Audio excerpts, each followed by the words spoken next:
I mean, it's great. It's easy. Yeah, I've listened to them while I've been fishing too. Yeah. Have you really? Yeah, put it on the speaker and, listen to it while while fishing slow or whatever.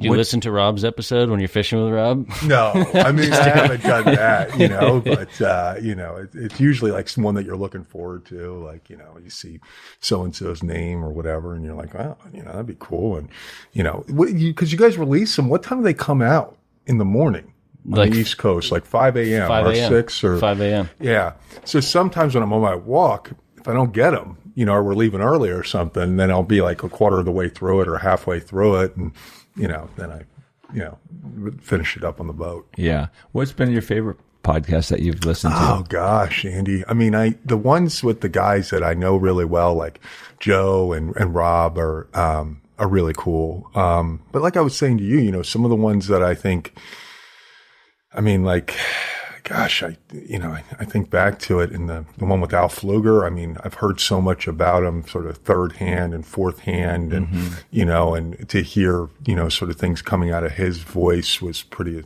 incredible. That gentleman you guys did in the lower keys, who was sort of the bonefish guy, and I can't recall his name, but was that Pepe Lopez? No, but that was one I. He was an older guy. He sounded like like way older. He was a bonefish guy. Well, he was. He talked a lot about bonefish. There's also tarpon. I think he caught a world record in the Bahamas or something like that. He was an older gentleman. I want to say he was like out of Big Pine. Oh, Gordy Hill. That's it. Gordy Hill. Yeah, he was awesome. We did 2 podcasts with him. But we were talking just before we started rolling cameras here about Larry Dahlberg, and Flip Pallet. We all grew up to those guys. And, we had this lefty tie fest a couple of days ago. And there he was, Larry Dahlberg, the man, right? It was, I mean, for me, I haven't seen him in a long time, but as a young kid, watching his show, The Hunt for Big Fish, I mean, it was always a highlight of the weekend. It was, I don't know if it was before or after, but it was, Flip Pallet's show, the Spanish Fly, and Larry Dahlberg's, 15-minute or 20-minute hunt for big fish. And, he inspired me so much in terms of what how he would go from, fly fishing for bonefish to, catching a giant catfish in the Amazon on a plug rod or bait or whatever. And then, doing something with a giant marlin off some odd and random destination in the world. It was just incredible to watch him. He's like a real scientist. He can go somewhere, anywhere in the world and figure out how to catch their fish better than the locals. I mean, it sure seemed it. It sure seemed it in that videos. He would go somewhere, and I don't know how much time he spent there before those 15 minutes of fame got on air, but it was incredible to watch. Well, we were both really looking forward to doing this podcast, and just by chance we had the opportunity, because for us, we can't go flying all around the country to get these guys, and we have an event with everybody's there. You have a chance to do these things. We always talk about, the things we love so much in fishing. What is it about, fishing? Well, let me just start off in the beginning. Jay Robinson, my God, you've won 6 tarpon tournaments, the Gold Cup, all 3, which is really a hard thing to do. Last year you won an event. Now you're going to fish the Gold Fly or the Gold Cup with Rob. You won it before. I think it's in 2016 with Joe Rod. But one of the premier tarpon anglers of the world. But not only tarpon, you mentioned anything, you're going to be able to get it done. So welcome, and it's an honor to have you here, because we go way back. When I was winning and fishing these tournaments 25 years ago, you were there. Yeah, Andy. So how did you get into those tournaments 25 years ago? Good question. No, but thank you. It's a privilege and an honor to be here with you. And, I almost have to pinch myself that I'm here. But I don't know how I got into those tournaments. I think it sort of started as sort of being a part of something, just sort of a participant is what I wanted to be. And, I think I was a participant for a lot of years. And then I, sort of thought about, how could I get to the next level? How could I start being competitive in these things? And, I made a lot of changes and, I think, it's been said before, but these fish and these tournaments mess with my life for a long time. And, I made it a mission to get better every year and to learn from every shot and learn from every fish and every tournament and, just kind of inch my way up, I guess. And, always been an incredible journey to be on. I feel very fortunate to have had, and had shallow water fishing in tournaments as a part of my life, because it's given me a purpose and it's given me the opportunity to continue to be better. And I don't think I would do that if there weren't tournaments involved. I think I'd be stuck and just enjoy kind of a day out there. And, it pushes you, you're in bad weather. Well, a bad weather day, I always go because I know that, those 5 days of that tournament, it's likely going to be bad weather. So you got to go. And, right. So I don't know. I think it was just an interest that got me into it to begin with. Do you remember somebody saying, hey, you should try fishing these tournaments? I don't think I was that good, Andy, and I don't think anybody would have said that to me at that time. But I think I, had a desire to be and, wanted to be good. I think, before I knew it or before I realized it. But I don't recall anybody being like, we've got to do the Gold Cup or we've got to do this next year. It was, I think I was the one sort of asking them, coaxing them into seeing if they would fish with me. Mm-hmm. Who was the first guide you fished with that really showed you the ropes of tarpon fishing and whatnot? Yeah.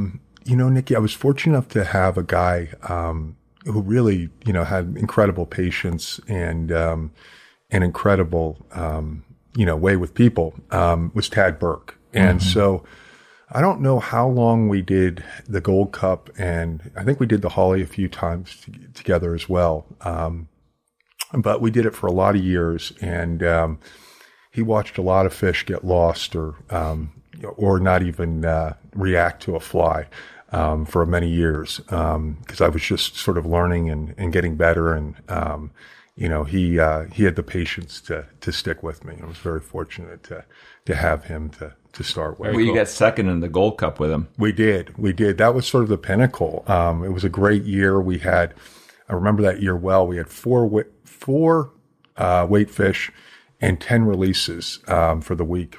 And, to this day, I remember two weight fish that we lost. But we came in on the last day. I think we were leading going into the last day, and DeLu caught something like 10 releases in a weight that day and blew us out of the water. I think we lost by less than 2 or 3 releases. It was a tough one. Yeah, I remember watching you fight fish off the back of the boat. That wasn't intentional. But, Do you remember that by chance? I mean, I thought I saw that a couple times. No, I always try to stay in the front, but, they go under the back or, the engine or what have you. You kind of got to sometimes stick with them. But run around. No, it was never a technique or anything. Yeah. I always thought, what's up with Tad Burke having Julian back there by the motor pulling on a fish? What was it? Because you were, by, I don't know, your first tournament win was in 2016, so it took you a number of years. Do you remember the mental change? That flipped it, like, I'm not here to be a participant, I'm here to win. I don't know that happened in the first one I did well in, but, I look back on it now, and I used to get so nervous and sort of rattled, if you will, about these tournaments. And, they were, bigger than life and everything. And the first tournament I won. It was unique because it was sort of like an out-of-body experience. Like, it wasn't happening to me. It was happening to somebody else. Kind of thing is the only way I know how to explain it. Like, the same motions and everything went into it. But, things changed a little bit. The fish stayed on longer and we were able to grab them and this and that. But, it sort of did seem out of this. It seemed like it wasn't me that it was happening to. So it was pretty easy to do well. And I mean, even when I won, I sort of still, it took a couple of weeks for it to sink in. It was unique. I think because there was just so much that went in to get to that point, Right. Then I think in later on after that win, I sort of started thinking, there's an opportunity for me to do pretty well in these things, or, I can do better than I've been doing. And, really, put a lot more into it, I think, and asked more of myself and, tried to get the guides that I was fishing with at the time to push me harder and push me further. So, I want to talk about your youth here in a minute, but we were talking about nerves, and I know a lot of people get really nervous when they've waited all year to go catch a permit or a big tarpon. Is there any advice that you would give them about, being a little bit more controlled about their nerves or in control? I think, Andy, a thing that's helped me anyway is, just really having no expectations for the situation or the experience or what have you. Like just kind of going out there and, yes, you've got the 5 days or whatever it is booked, and, you're going to spend 5 days away from your family. You're going to spend this much money, and, just look at it as we're going to go out there and have, it's 5 days where, the worst thing that, maybe the worst thing or the best thing that happens is that, you're getting 5 days in, the beautiful Florida Keys. You can't control the weather. You can't control the fish. It's all sort of, a little bit of X factor there. Right. And I think there's a lot to that. I remember when we did the podcast with Darren Clark, the professional golfer who won the U.S. Open. And I asked him, what do you do when you have to make a putt that's going to make the difference of winning or losing a major? And he said, I make sure I breathe. Right. Well, he said, I need to take a breath and spend like 7, 8, maybe 10 seconds inhaling and also exhaling. So possibly when you see this fish coming, because your guide's going to say, here he comes. And between the time he says, here he comes, and you throw the fly, most people have a chance to throw up, poop their pants. In the beginning, I'd look at my hands. I would be like this. Yeah. I remember the first time I killed an elk with a bow and arrow, I couldn't put the arrow on a string. Right. And it's like, okay, just take your time, slow down, right? Try to slow down. And that usually is through breathing correctly. Yeah, but it's also from experience and repetition. You're not going to be able to do that if it's your first. No, I'm just saying, but that can help. Experience and wisdom solves all the problems. And also he said this. He said, in order to win, he said, remember, the great ones don't care. Right. Right? But what does that actually mean? So Rob Fordyce, all the great captains, all the great anglers that have won a lot, they do care.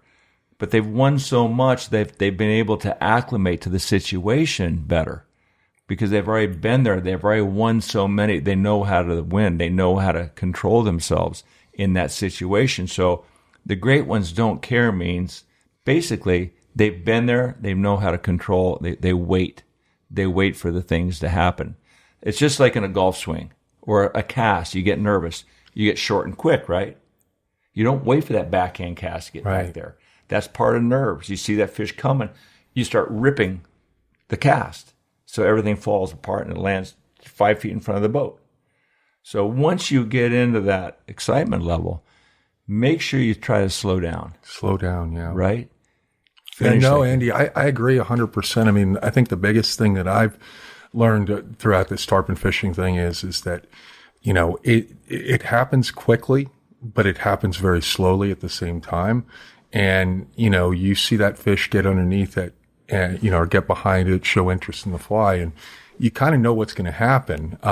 But to, sort of get to the point where you're not yanking it too soon or, reacting too quickly is really difficult. And I did a lot of, not a lot, but I did do some exercises with breathing just to kind of slow down in that moment. So you did do that? Yeah. And just kind of slowing down, at that point of from the interest to the bite, is so key. And, sort of after that, it's for me anyway, it's sort of mechanical. You clear the line, you get after them with the boat, crank down to them and pull on them, and hopefully you'll come into the boat. But, that part of it is, I think the hardest part is to not react too quickly or not react at all, but that bite is like, it's probably less than a half a second or whatever. But when you do these breathing, or when I sort of get into the zone and get my breathing correct, it feels like it's like a minute, or like a long period of time. So you consciously think about your breathing?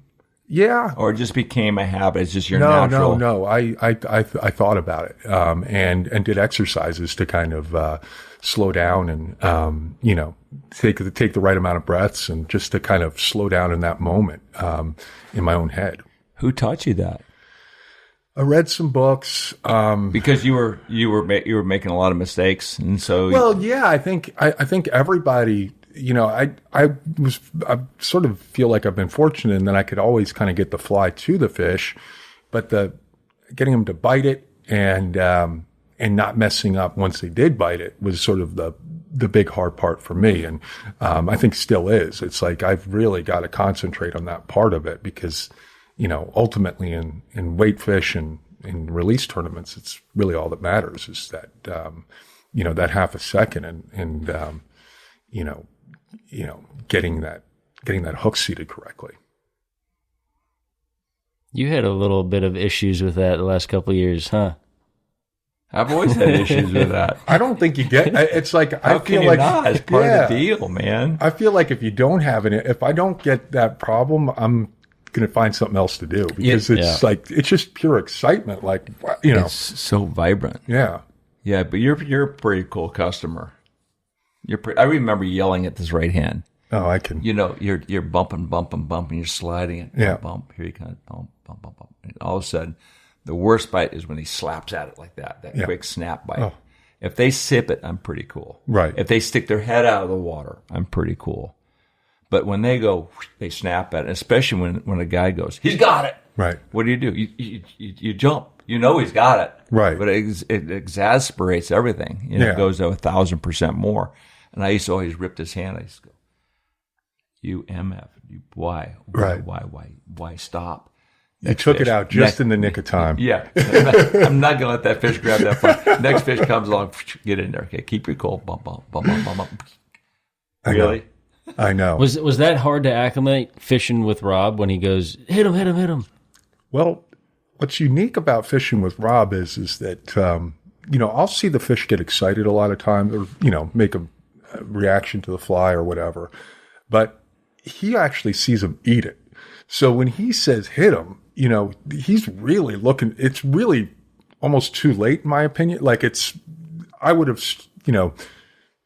tried to set the hook, a quarter of a second earlier or what have you. But by the time he says it, it's too late. So you just kind of have to react. And I think he's just wanting you to, move. And, hopefully the hook finds something. You know what's interesting about that? And it's very important, I think. I think that to hook a fish well and consistently well is when you feel the weight of the fish in your stripping hand. Yeah. Right? Yeah. When he says hit him, I've never felt anything. Right. So my last tournament that I fished with him, I remembered thinking consciously before the tournament, don't pay attention. Don't listen to him. Really? And you'll see it was televised. It was on whatever, Silver Kings that 1 year. So the first fish I caught, he's going, hit him. I'm still like this. And then all of a sudden I feel him and I get tight. Right. Yeah, I think there's different applications for everything. I mean, if a fish is coming at the boat and eats a wormfly and keeps continuing to come, well, that's different. You can't keep stripping your normal pace and hopefully get tight. You gotta strip do faster. Really strip faster, or go to the rod a little more, or whatnot.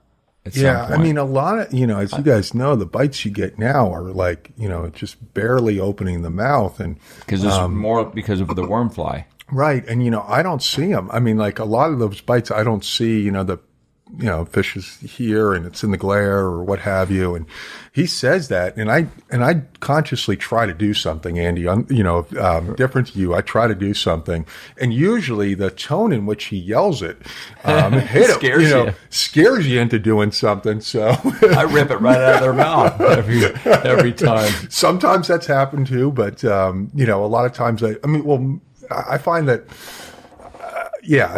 I don't know. It works. It works for me when I hear him say it. And the thing is, when people say he missed it, and Kelly Gallup says something really funny. He says, "Fish don't miss. They don't miss." It's like he said, "When was the last time you missed your face with a cheeseburger?" Right. Right. Exactly. Yeah, but I don't know. I kind of disagree with that. In what way? In the way, if you go to Robbie's or any marina and you throw a shrimp in the water, those tarpon don't override that shrimp. They suck it in. For sure they suck it in. So if your fly has dead tension, right? And this is my theory about sometimes you miss worm bites, little sucky worm bites, when they come up behind the worm and they barely crack their mouth, but you can see their gill plates flare. I think they're trying to suck the worm in a little bit. You're actually right. You have dead tension to the fly that they can't suck that worm in. Prevents the fish from getting the fly. So they crack their mouth, and the fly never goes in their mouth, and you miss that bite. It's like a little. You know how they bite the tail? It's where they thought it was, and they sort of think they got him from getting it. I think there's probably something to that. So I asked Tim McCline one time about biting, fish bites, tarpon bites. He says, "We just need to learn how to drop back." Yeah, like in bill fishing. Yeah, just to go to free spool. Well, Andy, it's like I've thought about this a lot. I think that, we have to remember these things are eating crabs, they're eating pinfish, they're eating all this, hard stuff that's out there. They don't, I very rarely see them spit it out. I see them eat it, and then either I yank it out of their mouth or I, get tight. So, erring on the side of slower is, I think, better. And as you're saying, obviously if you could give them a little bit of line and let them, sort of swim down the bank a little bit and then hit them, it'd probably be. Although I have seen fish spit my fly out before. Have you? Yeah. Okay. Yeah. They'll bite it and they go. Right. I think I have too, but, it's not that current, not that often that you see that. And what amazes me though is, we talk about all these fish that, we hook and everything. And at least for me, a lot of fish, catch on a worm and, they're generally bright colors and things like that. But I've never been looking out there and seen a fish come by with a worm on the side of its face. And most of us are breaking the fish off, or, the fly staying with the fish. And, I've never seen a fish with another, I've never caught a fish, and I don't think I've ever seen a fish with another fly in its mouth. That's so interesting, because I think about that all the time. Yeah. Sometimes you see bait hooks, right? But you never see a fly. Never see a fly, and you would see it, and the clear waters that we fish, you'd see that, bright orange, worm fly there, or you'd see it, sort of coming down the line, or, in the backcountry, a lot of times people are using black, and, you'd see a black fly if it was in clean water. Right. I've never seen it. So when you break a fish off, how long do you think that fly stays in the fish's face? Just a rough guess. Well, that's what makes me wonder. And I think it might have been on this podcast. It might have been somewhere else that somebody was telling me in the bonefish tournaments, they would, cut the line and throw the fish in the live well and keep them alive for the day. But whenever they'd get back to Lorelei later that day, the flies would be at the bottom of the live well. Interesting. So I don't know. I don't think it can stay in there that long. What do you got there, Andy? Look at this. It's very interesting. One of the TV shows when I had my show, Sportsman's Journal with Harry Spear. Yeah. We were out on Oxfoot, and I caught a fish that had this hook in the side of its face. Oh my gosh! Right, this big bait hook. Oh, geez. So if you look back at the TV show with Harry Spear and I, you'll see this hook on the side of this tarpon's face. It was all festered up, and we pulled that out. Right. I've never caught a fish. Did it have all that line on it? Yeah. This came out of the fish, and then one other time I was with Paul Tejera, and we were fishing down in the Lower Keys, and I saw this cork going down the bank. Yeah. Right. Right. So if you take a look at this hook, This hook was in his mouth. And 4 feet or so behind him was this wad of monofilament. So here's my fly, right? So what I did, I said, Paul, look, there's a cork. There's a tarpon in front. And I saw the tarpon. So I threw the fly over the back of the tarpon. It snagged the monofilament, slid down to this. And you got the cork, or you got the line? We got snagged here, got tight, and the fish started jumping. We caught the fish, took this hook out of the fish's face, and released him free of hooks. Oh, my gosh. Isn't that crazy? But it's incredible. Never caught a fish with a fly in his I've face. I've never seen one. I've never caught one. And, you would think, like, particularly like, fishing the Gold Cup after the Hawley where, 200 odd fish get, broken off with flies in their mouth or however many get caught in that tournament. You'd see, one or, but maybe either the population's bigger than we think or they expel them quickly. I don't know. They obviously have a way to get that hook out, maybe a rust or whatever. But these bigger hooks, are tougher to get out of their faces. Hopefully they don't all die. Right. Right. We're using smaller hooks, much smaller than that. So what do you remember the early days fishing together with me? Oh, gosh, Andy. I remember you beating me a lot. I remember, always sort of, questioning what I was doing there when, we'd come out and, think we had a good tournament or whatever, and you come in the last day with 5 or whatever it was. But, one story I do recall is, I think it was probably my first Gold Cup. And, we had come back that day and I was very new to tournaments and, really, sort of fishing down there. The boat was coming into Lorelei. Before we'd even sort of tied up, you came running over and you said, "How'd you do today?" And I thought, wow, this is a really nice guy. And, I started telling you that at, 9 o'clock, I hooked one and it jumped off. And, later in the afternoon, I got another bite and lost him and, ended up catching something or this or that. I remember you stopped me about halfway and saying, "What did you score?"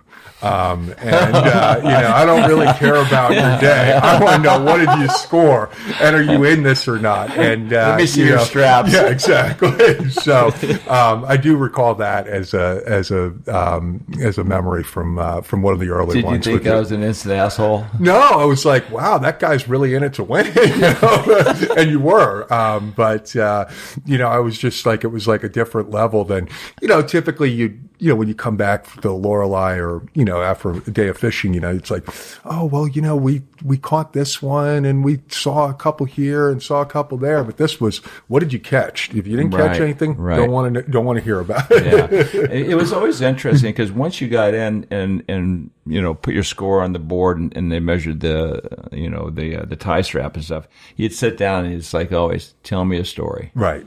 Tell me a story. Yeah. Yeah, there's always some crazy stuff going on. Andy, I do recall one day fishing near you, which was very, very rare, but, we were in the back country at a well-known bank back there. And we were in the first spot, and so had all the fish coming to them before they got to you.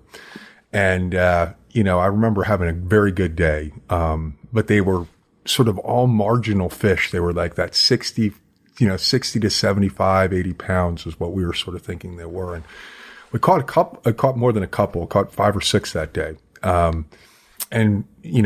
We took one of them as a weight and it ended up being like 69 pounds. So it was small. But I remember we were coming back into the bank, and we were, either poling or idling. And there was a fish way up on the bank, like way up in the very shallow water, tail out, going right to you. And it looked like a giant.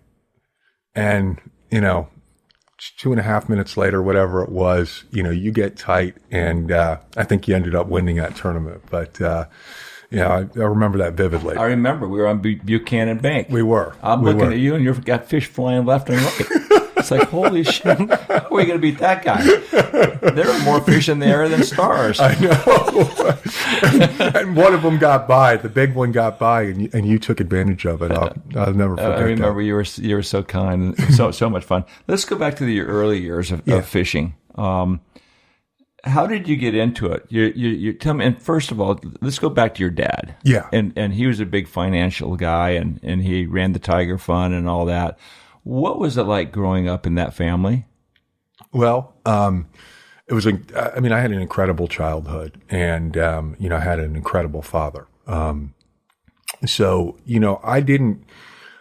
I probably didn't know about my dad's success, financially or otherwise until, much later in my adult life. As a kid, we lived in a gigantic house, but, somehow I felt like everybody lived in gigantic houses like ours did. We went on great vacations, did incredible things. Did you fly in a private jet? We did. He did have a plane. But, he was very low key. My dad, I think he drove every car he ever owned. He drove until, it had about 200,000 miles on it. Nice. So he was very grounded, and he kept my brothers and I, very, very grounded. And, we didn't, I think I was, 18 or 20 when I really realized the magnitude of what my father had achieved, and what he had done with his life. But, as a kid, it was, he was home for dinner every night, despite, driving to and from the city. He went to as many of our games and, activities as he could. And, I think, looking back on it, he was much more of a modern father in that he was really involved in our lives. That's awesome. Than a lot of parents back then anyway. Mm-hmm. Yeah. Did you feel any pressure? Did he, any pressure in any way to excel in academics and work at his fund? Yeah, no, Andy, I remember asking him, what do you think I should do when I graduate college? And he never had any pressure on us. He wanted us to do whatever we wanted to do, and would support us, I think, in whatever direction we wanted to go in. But I recall asking him, what should I do when I get out of college? And what did you study first? I did business administration. Okay. So, and so he said, it was great advice.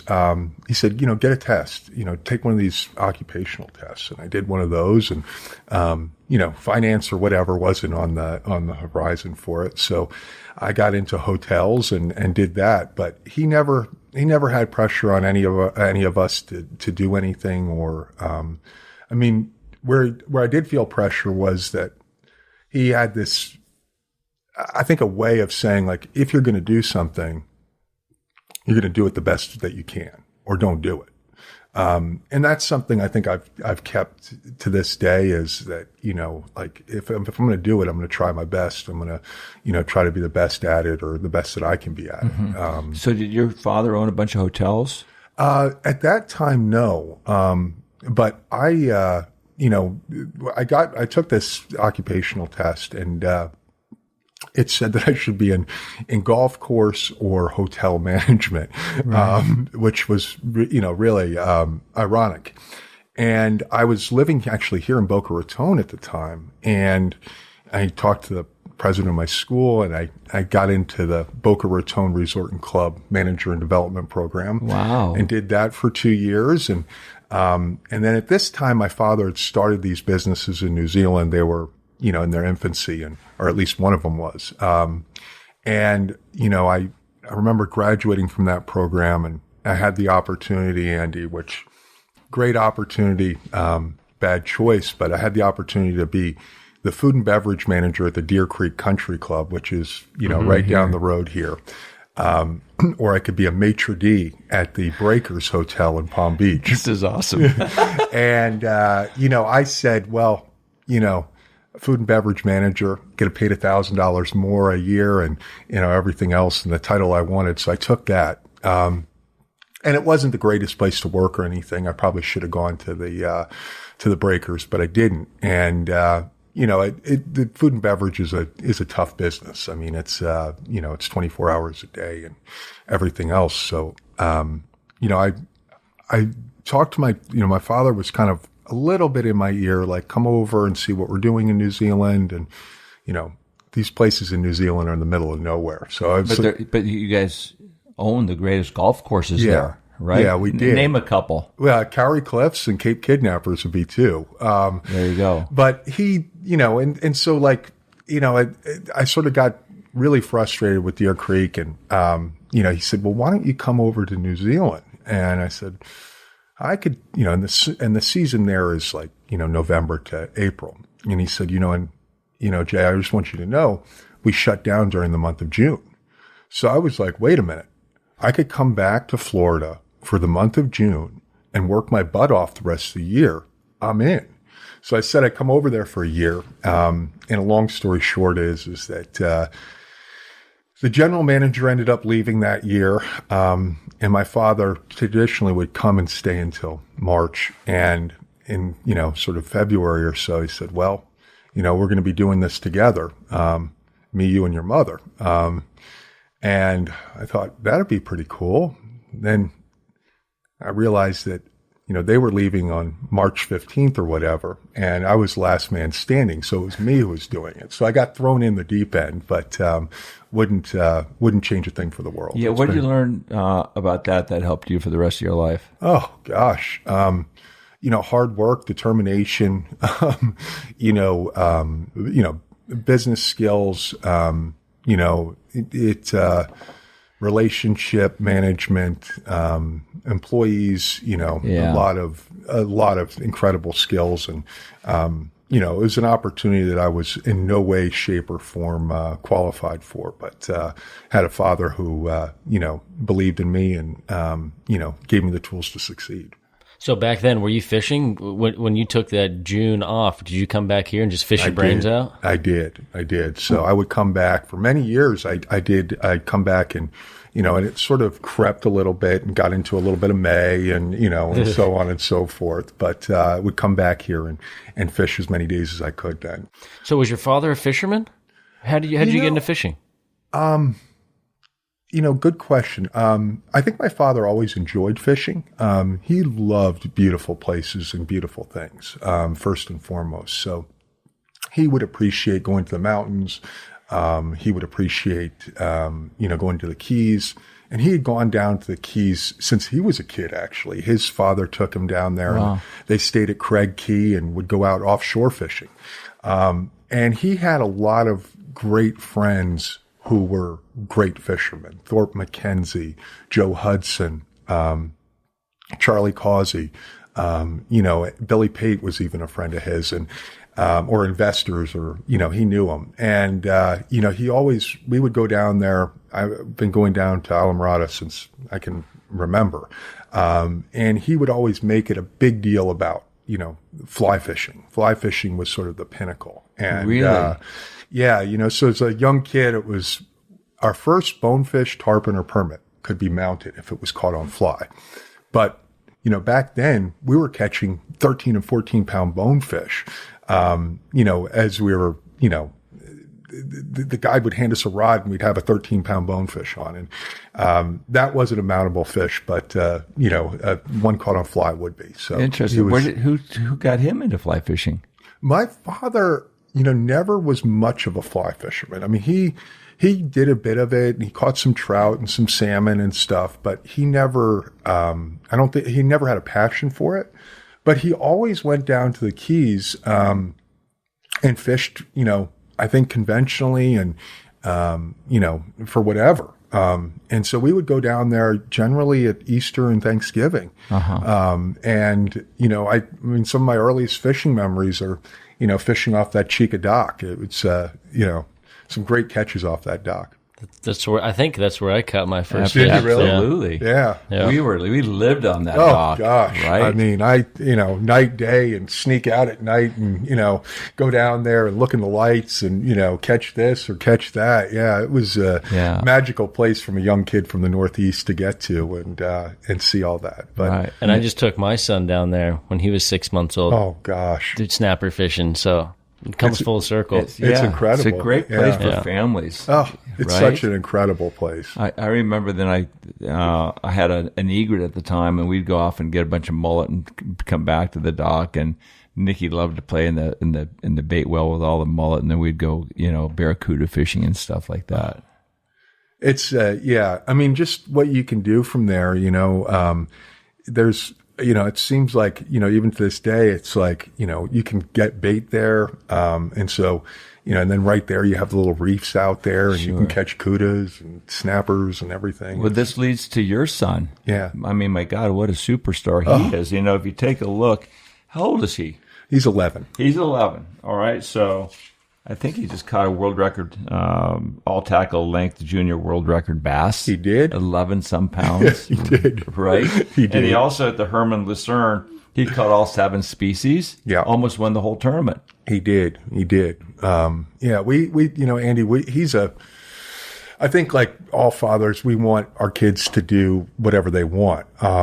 But it's really nice when you can do something together with them. Mm-hmm. And, I don't know what got him into it. It'd be interesting for you guys to talk to him about that. But he sort of had gravitated towards it a little bit, throughout his life. And, he's different than I am in that he is, at his age, he's probably the most, gifted hand-eye coordination I've seen. He can not grab a fly rod in, 9 months. He can cast it. He can, his second day with a spinning rod, he's probably, in the top echelon of spin fishermen in the world. And same thing with tennis or lacrosse or anything. Things really kind of come easy for him. Or, he's really, really talented. So. Well, I know that you're pretty disciplined, and your wife too, with the schooling. Yes. He wanted to come down here for the interview today, right? He would have loved to. He's probably missing it right now, but he did want to come down. Yeah. And what about Jinny? Is she a little fly fisherman also, or a fisherman? Jinny loves. She's not that into it, but when she goes, she's into it. Mm-hmm. So, I think Jinny's at that stage where she really loves to get a lot of bait in the live well, and kind of go out there and catch a few fish. Mm-hmm. But it's not something that she, I don't think she gravitates towards, and I don't want to push her towards it. But I'm grateful for every day that she goes out with us, and wish she'd go out more. But she just doesn't want to. So, right, she doesn't want to smell like a fish. Yeah, I think it's and her brother is pushing her out of the way to get a shot or whatever. For the bow. Yeah, so. But your son caught a giant tarpon last year, right? Oh, did he ever? Yeah, Andy. Tell me about this. It was I've been fortunate enough to catch a lot of those things myself, but to be on the boat with him was pretty amazing during this. He's caught a handful of baby tarpon over the years on fly, and last year it was Memorial Day weekend, which we kind of feel like that is the one weekend where a lot of the guides are off. There's a lot of boats out there, so you can kind of blend in, and you can kind of not get yelled at? Yeah, not get yelled at, and kind of go wherever you want, because it's just another, whatever there, sort of Guggen or whatever. So, we went out. I caught one the day before with him on the boat. He was really excited, wanted to do it. So we got out there, and, there was a few fish moving around. You're on your boat? And my boat. A few fish moving around, and he's so good and such a perfectionist with his spin casting that, he lands it right on a fish's head, which is great for spin in some cases. But, obviously with a fly, you want to put it out in front of him. So he's kind of having this trouble, visualizing this. So I realized at some point, like, hey, don't show him the fish. Just tell him to make a cast somewhere and get the fly out in front of the fish and, sort of close the gap. So there comes one sliding, and he throws it out there. And I'm looking at this from the platform, and I'm like, wow, this is going to line up. This is going to line up. Wait, the fish turned. Wait, he's coming after it. He ate it. And, he's up there on the bow by himself, and, he comes tight on it, clears, 30 or 40 feet of line. We, get on the engine, and I was, Andy, it was 40-pound shock. So I was hoping not hoping, but thinking it would probably, end pretty quickly. It was a big fish.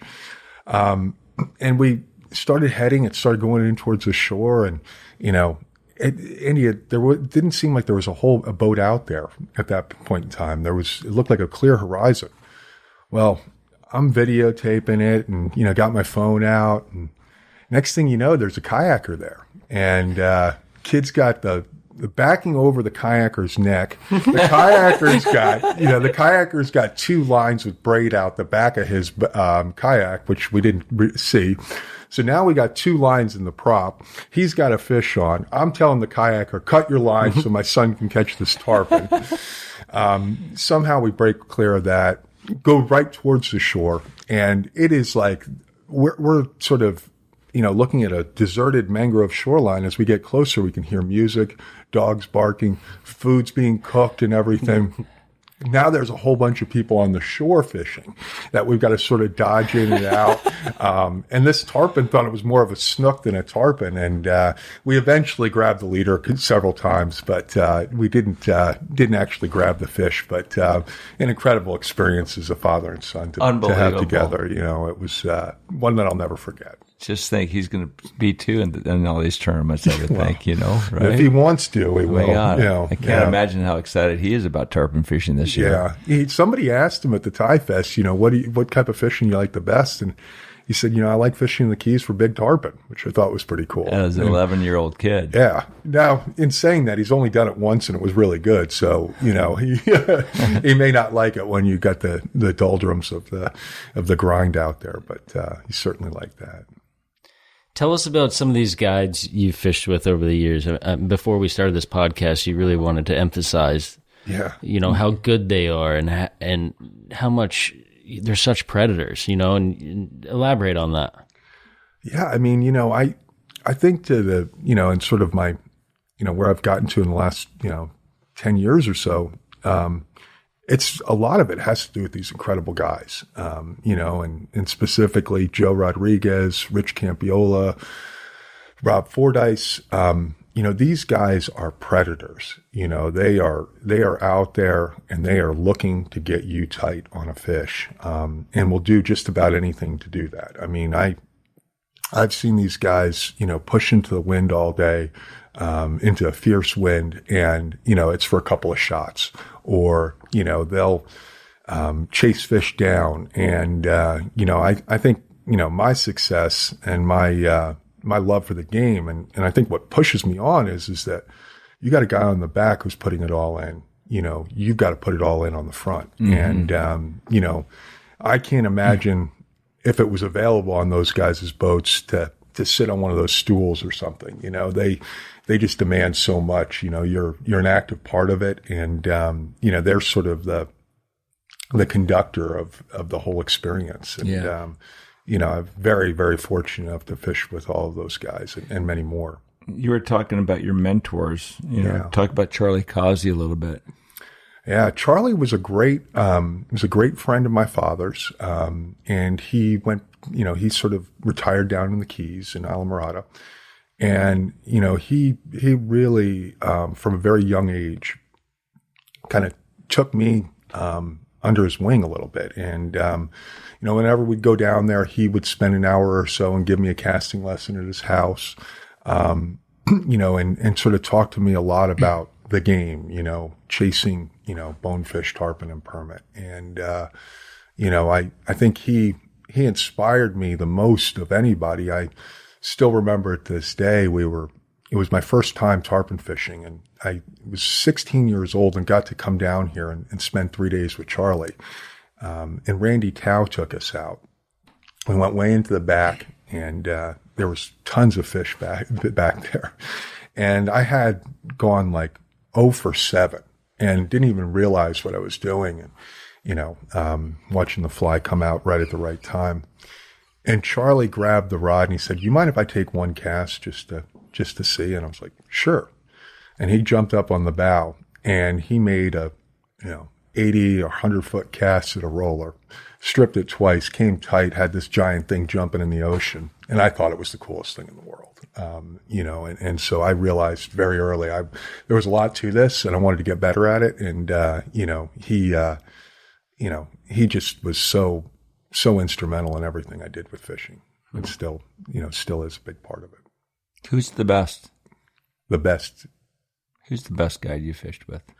I don't know if there is a best guide. Like, they're all for you. How about for you? Oh, I don't know that there is. Like, I think the guides are a little bit like, times in your life when you need this or you need that. And,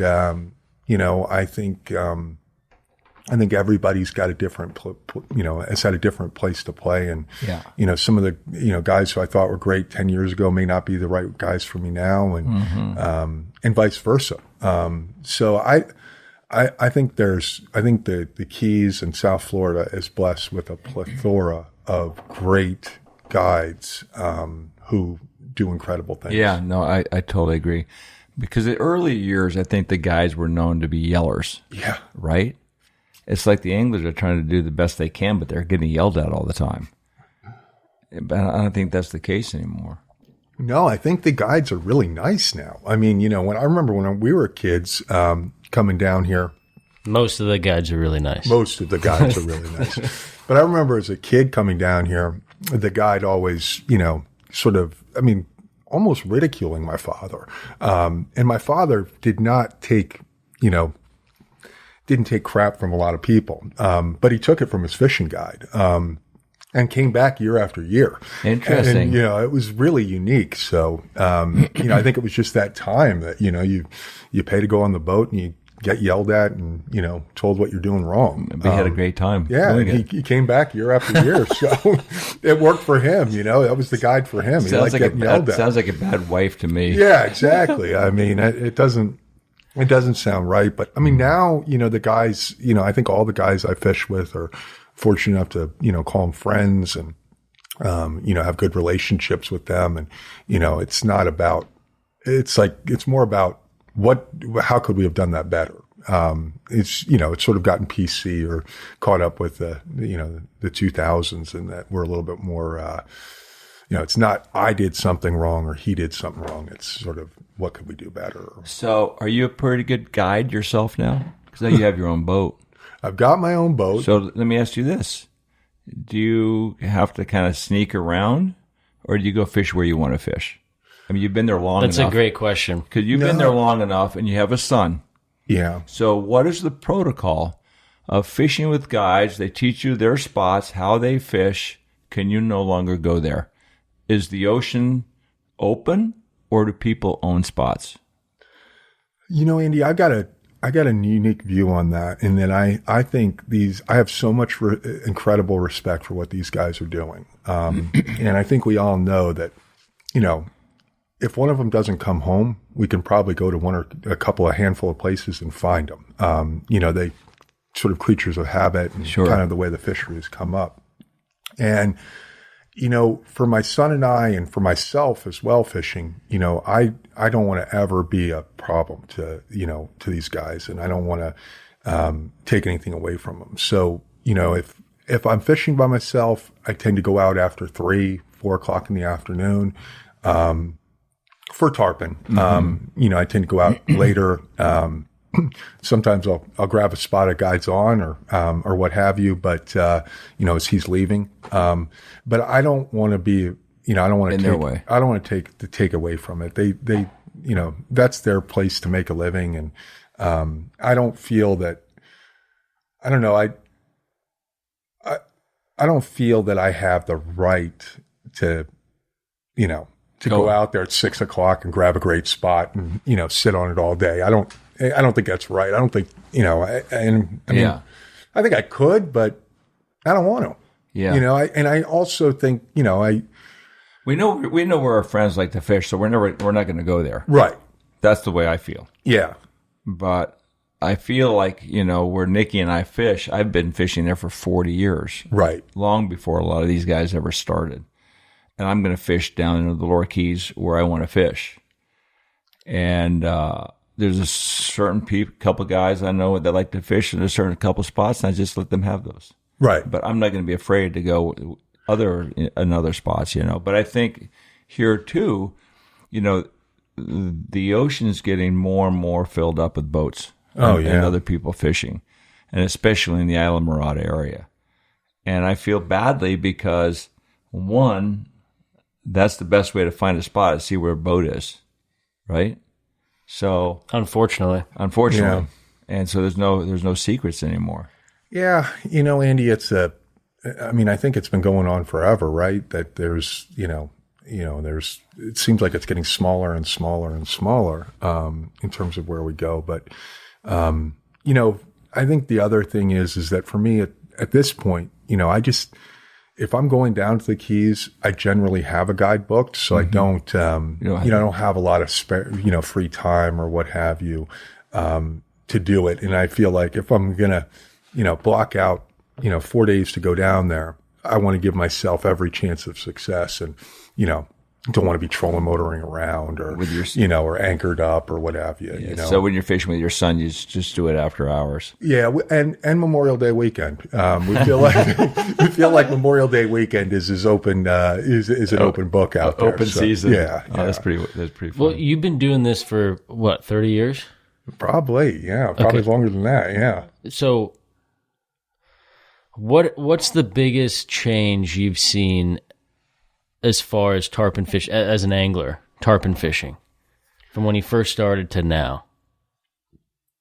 I think about it a lot. And I think, in the early days of my fishing down there, I think I was on the tail end of it, but the backcountry played a big part into the, it was a big part of the fishing. And, I remember a lot of those days, starting off early and, catching, jumping, whatever, some rollers, and then kind of moving around and getting onto some laid up or swimming fish. And, maybe at the last 2 hours or so, heading out to the ocean.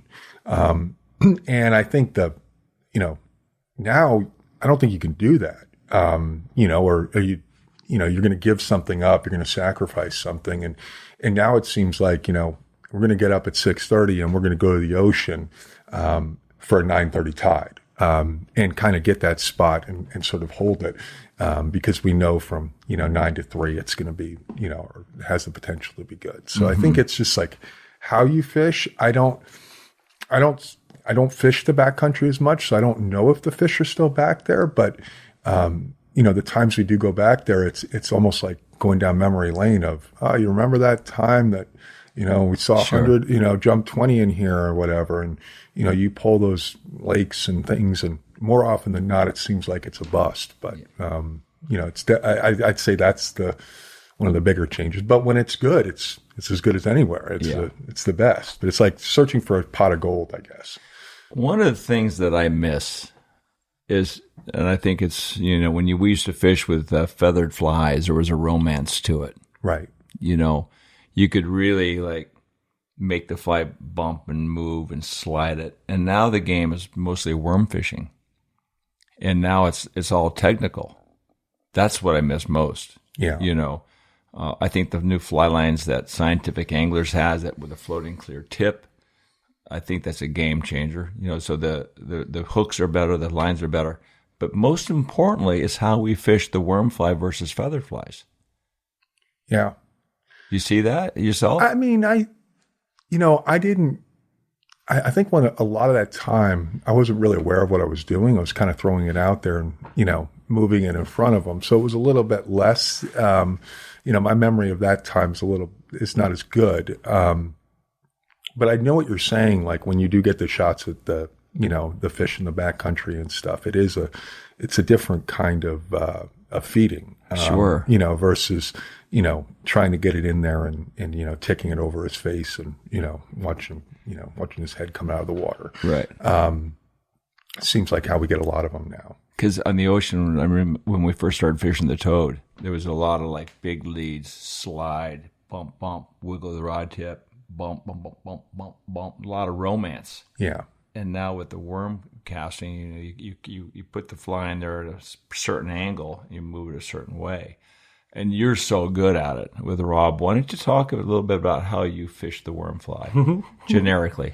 Not specifically the type of worms and what the materials are doing, but for the most part, how can people fish the worm a little bit better than what they might be doing now? What might be the mistakes that they're making?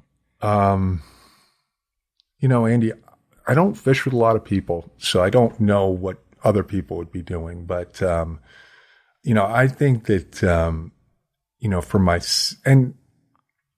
be honest with you, a lot of times when I'm fishing with Rob, he's got something that he wants to do. He wants me to, strip it long. He wants me to strip it short. And so I really take the cues from him as to, how the fly should move. And it'll be different from spot to spot. I think fly to fly, he'll have this fly will come out and he'll say, all right, strip it this way. But I think, for me as the angler, I think the biggest thing is they have to see it. And I think that's where a lot of people get, they lead the fish too far, possibly. What I mean is that I think a tarpon could see anything in this room, as it's coming down in clear water. But when I say see it, I mean it's got to go right over their head. It's like a reactionary bite. Yeah, and I don't think that everybody's showing them that way. I think that it might be here, and that's less likely to get bit than here. Is it a pretty consistent way that you fish the worms? Like, is every fly you throw, you might be retrieved a little bit differently, but are you trying to cut that fish's face right here to get that reaction bite? Yeah, trying to get an angle, or a head on or what have you, and trying to move it. Yeah. Mm-hmm. What's your weakest link in your quiver?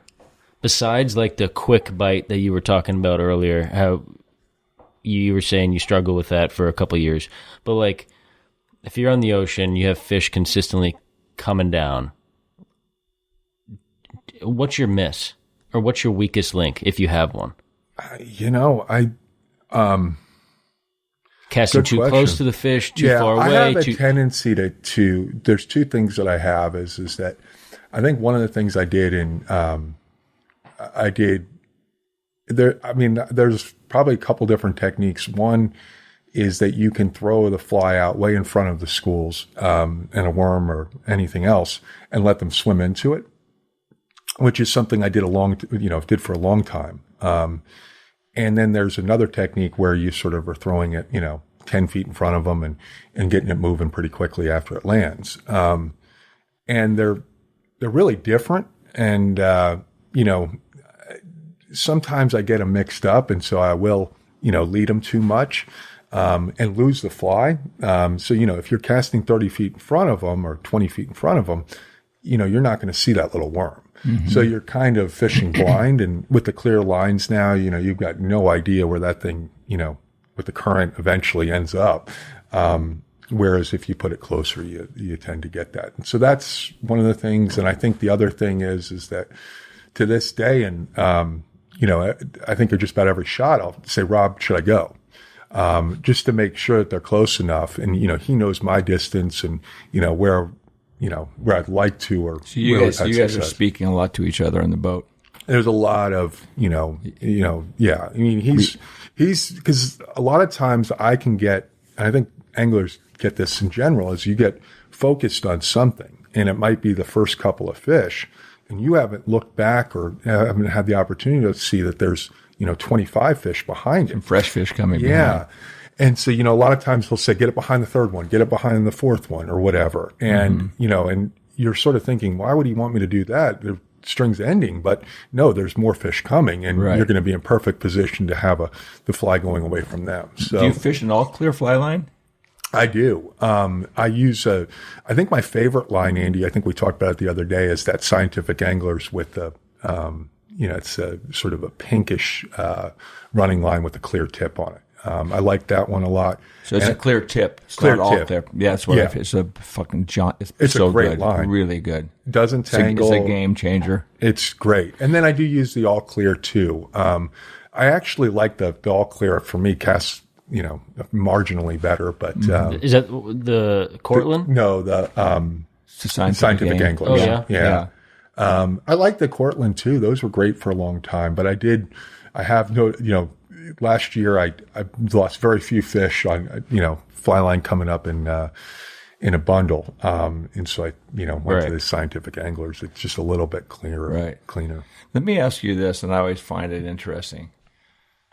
Well, like when Nikki and I are fishing, I'll make a cast. If I'm not sure, I'll say, "What do you think?" Or he'll say, "You're short." We go again. But once the process starts, I like to fish inside my own head. I like to read the fish and move that fly the way I want to move it, because that's my relationship. Yeah. So when Nikki or anybody else says, "Okay, bring it. Okay, move it. Bump it. Bring it. I hate that. That's my fish. I feel like you're taking it away from me, dude. You're stealing from me. Yeah. Like, do you feel that way? Yeah. No. Because Rob's in your head always telling you. No, I mean we talked about it before, but once that and then on the shot it didn't turn over. You got to cast again, or you're not as deep in the school as you think you are, and that's or what okay. have you. That's okay, and that's all good. But then he kind of lets me go, and hopefully the next thing I hear is hit him.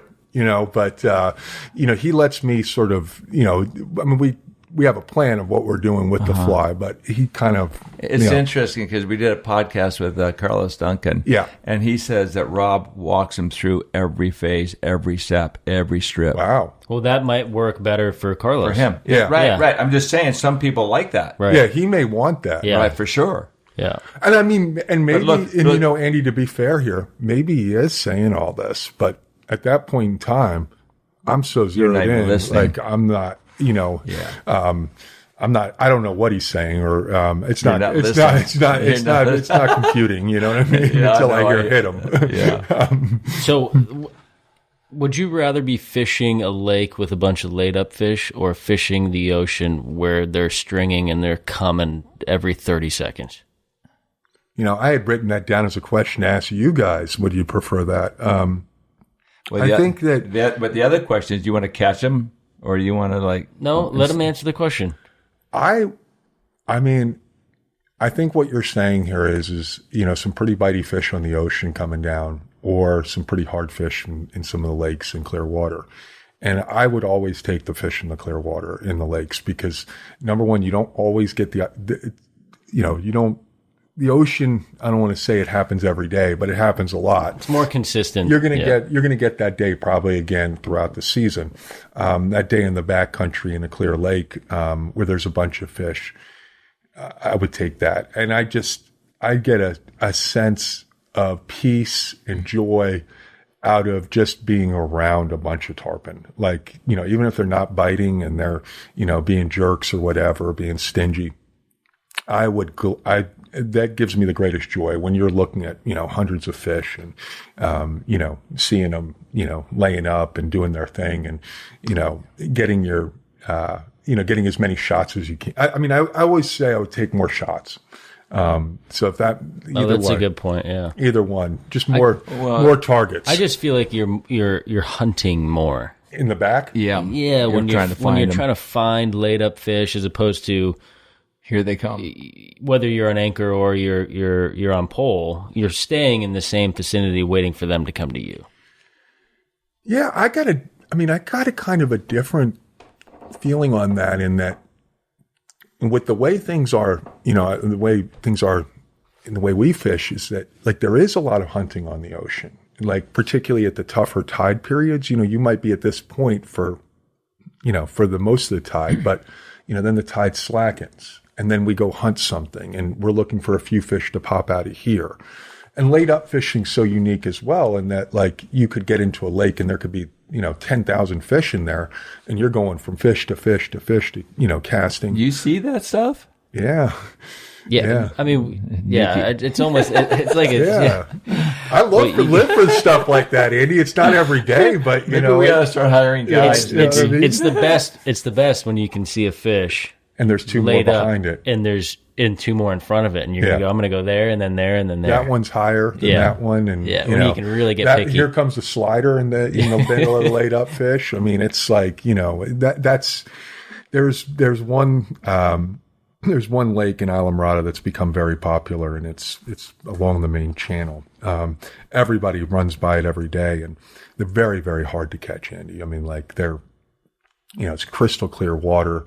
And there's nothing more fun. There's not a fish that I enjoy catching more than those fish in there because, you're not going to forget a single one of them. And, you get a good day on the ocean and it can be like, wow, we got 9 bites, but how many of them do you remember? Yeah, right. And you get into those places with the big ones. And, I feel like, the next time I go in there, I'd say, we pulled from here to here and, we got 2 bites and, one of them was giant or maybe it wasn't giant, but, you really earn those ones. And those things tormented me when I was younger in my, when I started fishing, and I never thought you could get them to bite, in those lakes around Islamorada.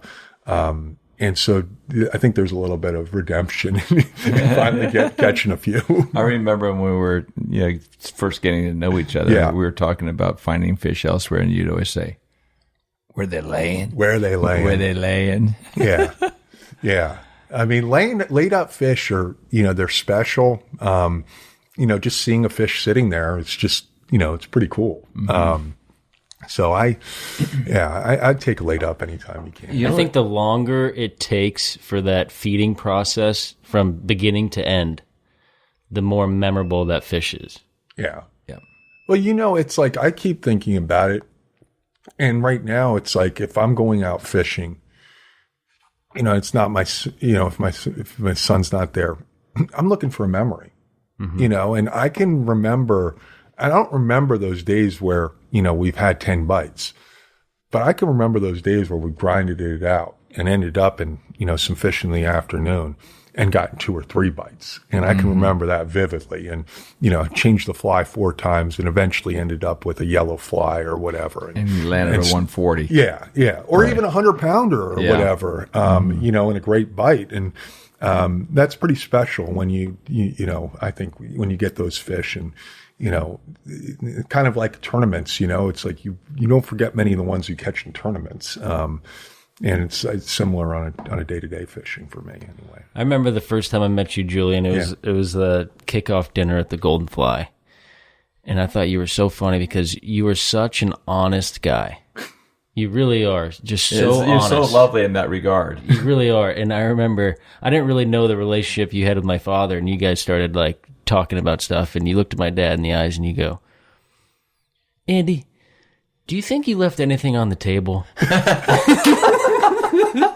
And I lost it. I thought that was the best question. Not much. It didn't leave much. Have you found yourself changing in any way about fishing and the need to catch fish and the need to catch a lot as you've gotten older? Yeah. I think one of the greatest things that happened to me was, bringing my son into the game. And, a little bit less so now. He's kind of a predator, but, back in the day, 3 or 4 years ago, he knew every bird that when we were running into flamingo, he would say, there's a white pelican, there's this kind of, whatever bird it was. And, for up until that point, I mean, it was the water. And that's all I was looking at. I wasn't looking at the horizon. I mean, I was looking for clouds or something, but, he sort of opened that up to me about, nature, where we are and like these amazing things. I mean, for a long time, his thing was, the ospreys that you see hanging on to the channel markers, almost every one of them I've noticed now has a fish in its, its talons as it's sitting there eating it. And his thing was identifying what kind of fish it was. And, those things catch all sorts of things. They catch snappers and, triple tail. And we've seen all sorts of crazy stuff in their talons. But, he's kind of opened up that for me. And he's also opened up that it's about having fun, and it's, whatever it takes to have fun. I mean, for a long time, his favorite part of the day was after we had sort of caught, a bunch of snooker reds and gotten a couple of jacks and ladyfish was going to one of those islands and catching a giant shark. And, you know, you kind of remember, wow, that was really fun when I was a kid. And, you know, we don't do that anymore. But they still pull as good. And there's, you know, unfortunately more of them probably than there were when I was a kid. But, you know, so he's kind of, it's sort of a new journey that I'm on with him. But myself, you know, Andy, it's sick to say, but every time I leave that dock in Isla Morada, I feel like the most optimistic, you know, thing in the world. Like, I feel like there's a world record to be had. There's a great day to be had. There's a, you know, tarpon, bonefish, permit, whatever. It's just a sense of excitement, leaving from there that I haven't found anywhere else. I remember all those nights I couldn't sleep. Yeah. I was so excited. I'd have to get up and go to the restroom midnight or whatever, and I'd look at the palm trees. And if they're not moving, it's like, oh no. Yeah. It's going to be great tomorrow. Yeah. No sleep from that point forward. Yeah. Yeah. I've lost a lot of sleep over these fish. Well, I'm glad to see you still have that kind of excitement. And one of the reasons I got out of tournaments was I lost my joy for the sunrises. And so I lost my joy to see this great fish have this amazing bite and fall off my hook. I was always so angry. Yeah. And at one point I said, I'm spending all this money to do what? To do something I've already done? Yeah. Something that I've already, you know, done it a number of times.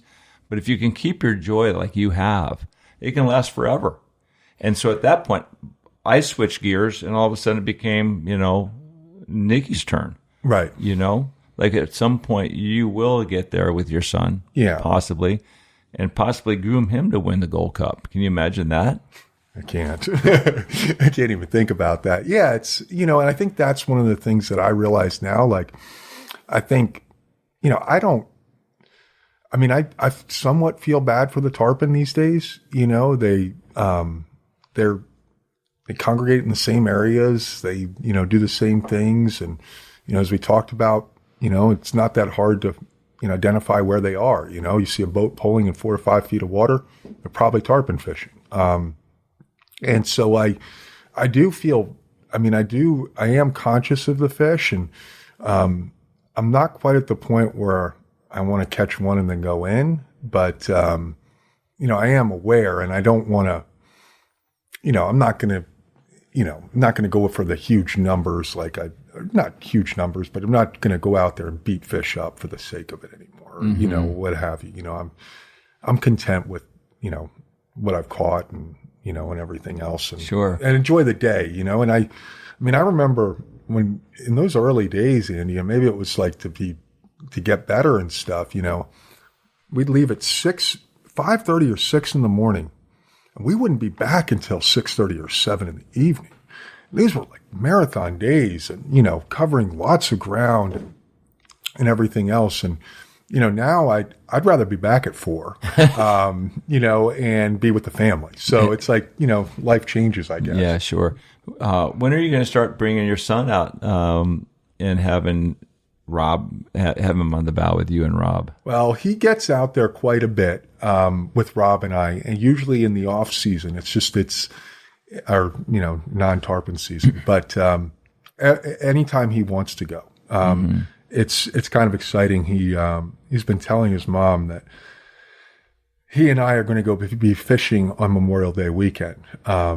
And he's really excited about it because, you know, we did it pretty good last year. So he's expecting the same. Yeah, exactly. Wants to go to the same place, I'm sure too. So, after winning 6 tournaments, you know, you're now fishing the Gold Cup with Rob, you know, from this point forward.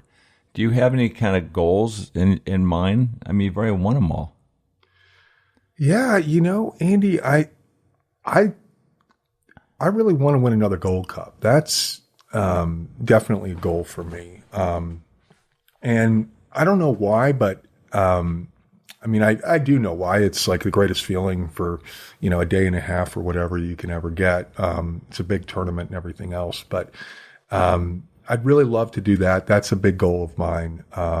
And, you know, I think that's my next goal, or, you know, current goal. I think you got to win 5 more. Right? I can only be so lucky. Yeah. Tell me about your bass fishing. Oh gosh. I mean, you guys really love that, right? Yeah. Well, Is it's it not we. the same level? It's not we. It's me. My son hates it because you don't catch very many of them. He doesn't hate it, but he doesn't. He gets bored. Yeah, because you know it's a lake where you get 5 bites a day. So it's not it's not like what you see on TV, and it's very technical. But yeah, I get bass fishing for me is like it's a little bit like it's the equivalent of what tournament tarpon fishing does for the regular angler. That's where all the evolution's taking place, and spin and bait casting, sort of tackle Sure. and lures and techniques and everything. And I mean, they are a very, very wary adversary. And they're an incredible fish. A big bass, I think, is an incredible fish. And I think I like it. There's nothing is. I haven't since about the time the first tarpon showed up. I haven't been bass fishing, but there's other 9 months of the year where you got to do other things. So, right. The rods go. It switches from technical bass gear to 11 and 10 and 11 weights for tarpon season. Is there any crossover with your casting? Being able to cast with a spinning rod or a bait caster to a fly rod, because you're so deadly, with a spinning rod. I don't know, Andy. I think it. We were talking the other day about the some of those casts that lay out and sort of parachute out underneath the fly line, and I think that from my perspective, that cast is exactly like the Mark Croca splashless cast. And so I think it helps in that scenario. Mm-hmm. I think that, but not really. They're kind of different tools in my view, and like they don't really cross over. Right. In my opinion. The, a fly landing softly, if you're making a forehand cast, typically when it rolls over, if you have too much energy, it hits pretty hard. Right. Right. So do you really consciously ever go just to a sidearm cast, or do you just open the loop and kind of let it tumble or turn over softly? Recently, Andy, what I've tried to do is, on the presentation, is actually, use my left hand and hold the line and sort of give it an abrupt stop like you would with the spinning rod, so that it, the fly stops, and then kind of with the rod, slide it back or slide it forward so that you get a. Oh, I see. And so it really lays it down softly. If that makes sense at all. No, for sure. So let me ask you this: going back to the technique of fishing with worms. Yeah. How important is it to have the worm moving when it hits the water? I think it depends on where it lands and where the string's coming from, and which way you're fishing. So if you get too tight to the shot, too tight to the fish, you'll try to have that fly moving towards you when it hits the water. When it lands. Would try. Yeah, that would be more realistic than you don't want to be stripping a worm just because it landed 10 feet in front of the fish. No. Jump out of it's got the way. To be tight. So how do you have that? How do you move that fly before it lands? With your stripping hand? What do you mean? Like the third haul? You mean to line it up? No, so you have a false cast, right? Yeah. So you haul back, haul forward. So when you make that cast to the fish, right, and you're letting the line slide through your stripping hand, and just as it starts to land, you slide this hand back. It's called the third haul. Yeah. So you're actually moving the fly line, getting all the slack out. Right, you're tight. But if you do it long enough, that fly would be kind of sliding towards you when it hit. Right. So if it lands too close to the fish, it's already moving. It looks like it's a natural swimming worm away from the fish. Right. Do you ever consciously think about that? No. I mean, I have had, I think we have all made, gotten lucky on a cast or whatever, and you land it close to them or whatever, and, and one just kind of goes like that. But I don't know. I mean, Rob says I can do it, and I don't know, but I can't get it moving right when it lands. You know what I mean? Like I gotta, kind of, there's a second or half a second that it takes to kind of get it moving. So I don't know if you can get it unless I'm using the rod tip or something. Well, it's I also think we overthink it as anglers many times. Well, because Joe Rod said that when you make your cast, your rod is up under this armpit even before that fly lands, and you're already moving it. Well, I'm not two-handing, so I don't two-hand. So you do a short strip, and just kind of tap it. Yeah, the hamster gerbil thing. So you don't have the rod up on your armpit. No, You're not have you ever noticed that when the fish comes up, when you're one hand stripping, bumping like this, he comes up. If you miss one strip, you lose your fish. I know. How crazy is that, right? Andy, I know. And it's not even when you miss it, like right when he's on it. It's like, the whole shot can fall apart because, like, you missed a strip, like the third strip in, and he wasn't even on it yet. And then they kind of are like aware, and they don't bite it. I've seen that so many times. It's a killer. Do you still tie all your leaders, or does Rob do that? He ties the leaders for the tournaments, but on regular days, it'll most likely be one of mine. What knot do you use to tie your worm fly to your bite tippet? Rob has got a really cool knot where you do a overhand knot, and then you slide it through the overhand, wrap it around a full time. Twice, and then back through the opening. Back through, yeah. Yeah. So the tag end's coming back towards the... coming back it's like a weedless knot, yeah. And that's the easiest, quickest knot that I've learned, or, Do you ever see your flies swim cockeyed with the hook off to the side a little bit? I can't say that I have. I mean, I'm sure I have, but that knot seems to be straight. Or, yeah, because we sometimes have our flies are so small with the paracord. Sometimes that hook is sliding sideways in the water. Oh, really? But one of the things I noticed is that when you tie your knot, when you tie an overhand before you take the tag through the eye of the hook, then you come back through the overhand. I tie a Homer Road, an improved Homer Road. So I try a figure eight. Okay. Then I go through the eye of the hook, back through the figure eight. Now, when I snug that figure eight up against the hook, before I tie, the anchor knot, the overhand anchor, if I snug that figure eight up against the eye of the hook too tight, when I slide that back up against the anchor, it's flattening the mono. Oh, yeah. Right? So I only realized this after all these years. So if I have that knot up against the eye of the hook, but I don't cinch it really tightly until I tie my anchor knot, and now when I try to slide it back and they butt up, those two knots against the anchor, at that point I get them nice and tight. So the monofilament is nice and round. It never got heated, never got flattened.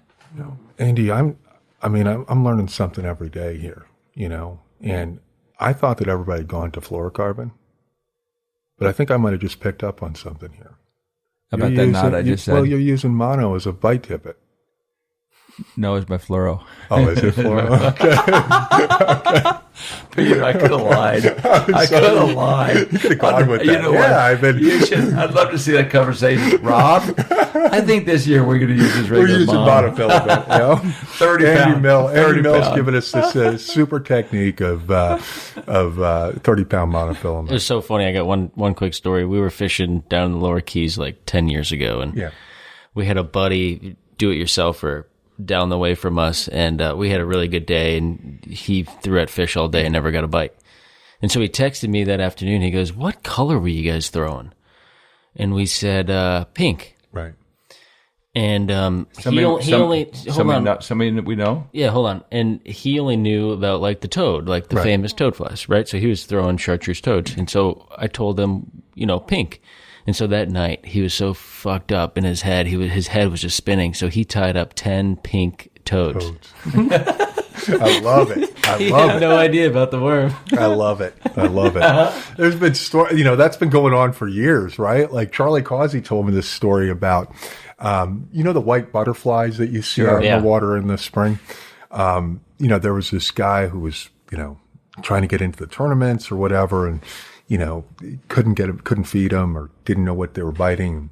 Charlie said, believe it or not, they're taking those white butterflies. And occasionally when you see one jump, they're coming up and grabbing one of them. And so, he got this guy tying all these white flies and everything. And of course, never saw a tarpon eat a white butterfly or anything. But, it's funny to hear how that's still going on. I remember the first time I saw a tarpon, and I was doing VIP stuff in Aspen, and I had the Miami Ski Club in Aspen. I had to ski with all these people. Okay. And the head of the ski club asked me to come down one year to Miami, and he would take me tarpon fishing. And so I came down, and we went out of Papa Joe's. That just got rebuilt. I can't wait to see it. So we go out on the flats, and he has all the stuff, and I'm just a trout guy from Colorado, a ski guy. And I see this tarpon swim by, and I saw that eye, and I saw those scales. And it's like, dude, that's kind of like scary that you can actually catch those things, right? We never caught one that day, but just to see that fish in the water was like... And to think that you could catch it. It's like, dude, you really can catch those on fly rods? It's just so overwhelming. Yeah. It's amazing. We've had an amazing life. Anything else that you'd like to talk about? Any great stories? Oh, what was that story you told us before we pressed record? Something about you got impaled in the leg or... Oh, gosh. Let's hear that one. All right. Well, I'll keep names out of this to make it... No, we want names. To make it... I think the person will know, and most people will be able to put it together. But it was in a Gold Cup, and we were... Let me see here. It was a Gold Cup, and it was late in the day. It was like, I want to say like, 1:30 or 2 o'clock, and lines were out at 3, and we'd made a move to go into the backcountry, and we'd sort of gotten into position, and as we're getting into position, I sort of look up ahead, or actually look behind us, is the way we were facing, where the fish were coming from, but behind us. And I see a push pole out there. And so I'm like, that's weird. And I kind of look out there, and I see a boat, and, they're idling around. And so I put 2 and 2 together, and I go, they've probably got one on. But we're only about 150 yards from this push pole. So, we're sort of looking, nothing's coming. And, the boat starts idling back in, and, some unpleasant words are exchanged between guides. My guide didn't realize that somebody else, it was somebody else's push pole. So he said, Jay, reel it up. So I start reeling up my line. And literally before I even get off the back, the front platform, we're on a plane and we're going fast. I mean, this was a Chitham with a 150. So we're cooking.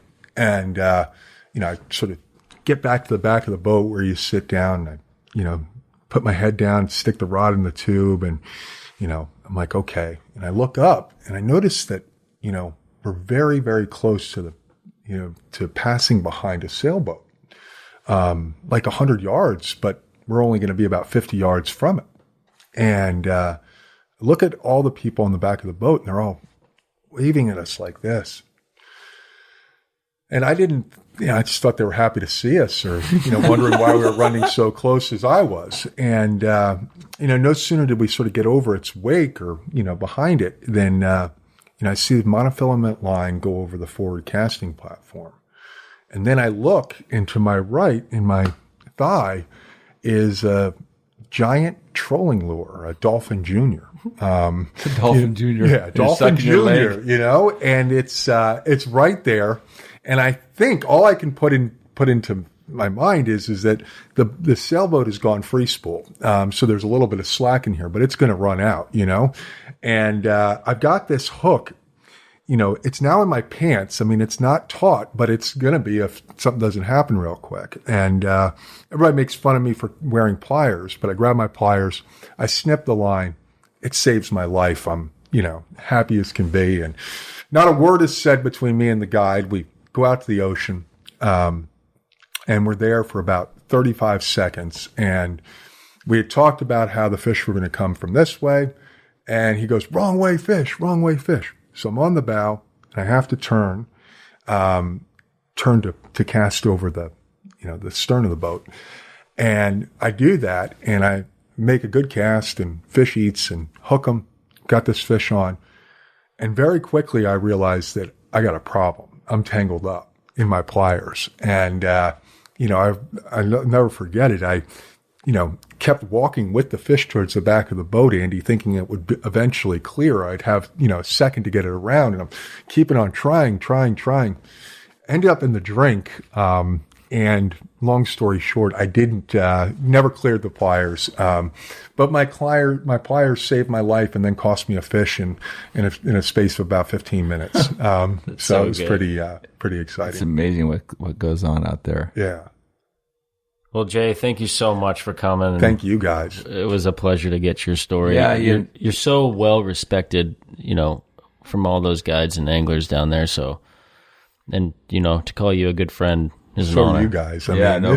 Andy, this has been you've been a huge inspiration to me, and you've pushed me along, and I think about the tournaments that I got beat by you a lot, and your dedication and drive pushed us all along. Oh, well, thank you. I really appreciate that. And look, I'm so happy to see your success and these wins that you've attained, and you're young enough that you're going to win a whole lot more. And I just can't wait to see your son and what he ends up doing with tarpon and possibly getting into these tournaments. And I'm an old guy, but I hope I have those years left to see him possibly win something with your name on it.